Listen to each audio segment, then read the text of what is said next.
여러분 안녕하세요. 이번 시간에는 인수분해 공식의 활용 중에서 여러 가지 수를 계산하는 방법에 대해 문제를 풀면서 알아보도록 하겠습니다. 이번 시간은 우리가 앞에서 배웠던 공통인수로 묶기, 완전제곱식으로 인수분해, 합과 차의 곱으로 인수분해를 모두 사용하여 문제를 풀어보도록 할게요. 문제를 보면 인수분해를 이용하여 다음을 계산하세요 라고 되어 있고요.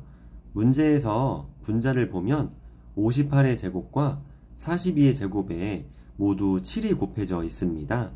이렇게 각 항에 공통으로 곱해진 수나 문자를 공통인수라고 합니다. 그래서 분자는 공통인수인 7로 묶어줄게요.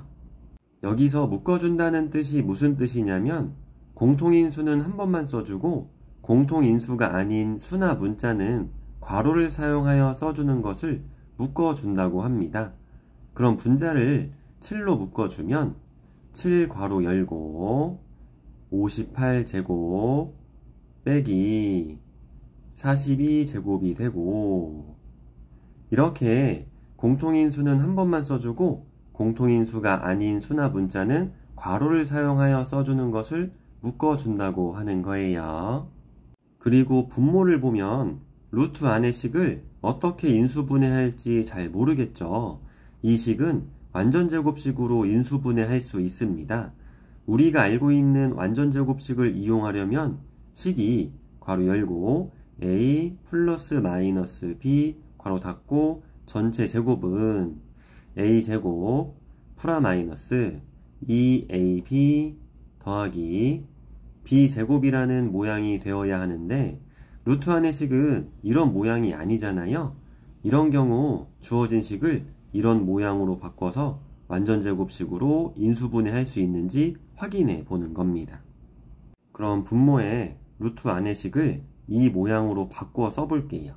그럼 분모는 루트 143제곱 빼기 6은 2 곱하기 3이니까 2 곱하기 3으로 바꿔 써주고 곱하기 143 더하기 9는 3의 제곱으로 바꿔 써주도록 하겠습니다.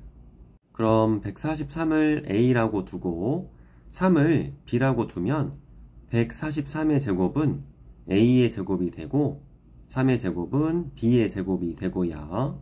가운데 항은 2ab가 되는 것입니다. 그럼 이 식은 완전제곱식이라는 것을 알 수 있는 것이죠. 주어진 식을 어떻게 인수분해할지 모르겠다면 이렇게 식을 바꿔서 확인해 보세요. 그리고 분자에 58제곱 빼기 42제곱은 합과 차의 곱으로 인수분해할 수 있습니다. 그래서 분자는 합과 차의 곱으로 인수분해하고 분모의 루트 안의 식은 완전제곱식으로 인수분해하여 식을 다시 써주도록 하겠습니다. 그럼 분자는 7 괄호 열고 58 더하기 42 괄호 닫고 다시 괄호 열고 58 빼기 42 괄호 닫고 이렇게 인수분해할 수 있고요. 분모는 루트 괄호 열고 143 빼기 3 전체 제곱으로 인수분해할 수 있습니다. 이제 분모와 분자를 계산해 줄게요.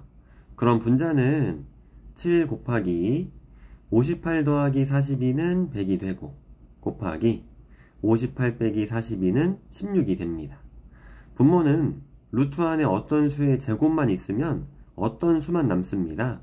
그래서 루트와 제곱이 만나면 루트와 제곱은 사라지고 어떤 수만 남는다고 이해하시면 되겠습니다.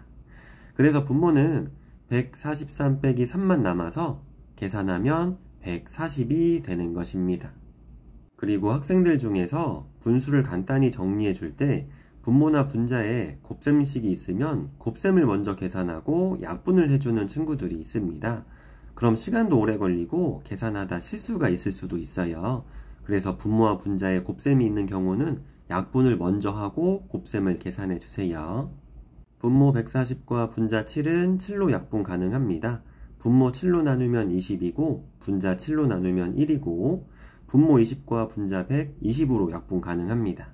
분모 20으로 나누면 1이고 분자 20으로 나누면 5가 되고 더 이상 약분할 것이 없으므로 곱셈 계산해주면 분모가 1인 경우 분모는 써주지 않습니다. 그래서 5 곱하기 16은 82 정답이 되는 것입니다. 감사합니다.